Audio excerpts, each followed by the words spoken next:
Най-вероятно си задавате въпроса какво е това?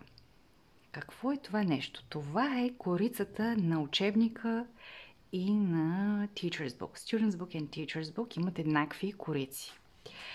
Но съм го направила така, че да може да се ползва в един от уроците. И сега ще разберете какво имам предвид.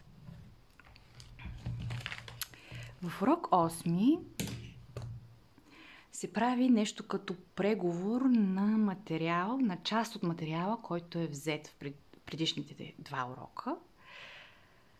Класа започва с преговор на думичките от занаятите.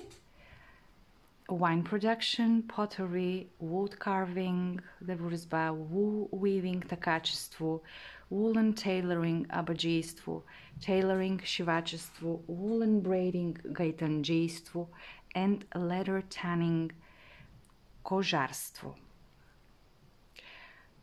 Няколко минути преговор на посоките East, West, North, South.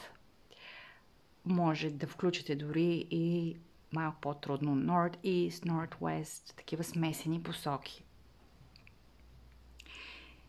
И кратък преговор и на видовете терен, които децата знаят до сега. До сега какво са учили? Flat, hilly, mountainous. Спомните си от предишното видео с карта. Коя карта беше? Карта 2.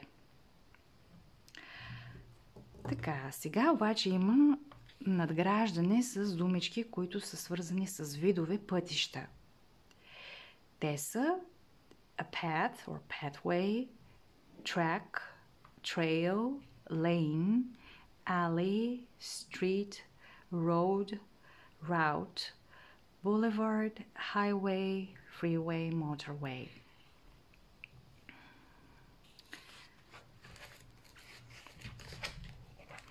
И следва готината част от урока.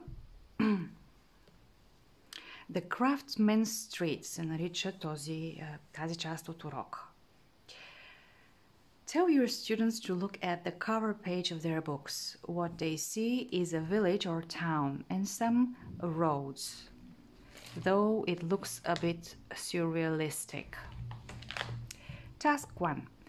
Imagine you are the mayor of that village. Name your village or town.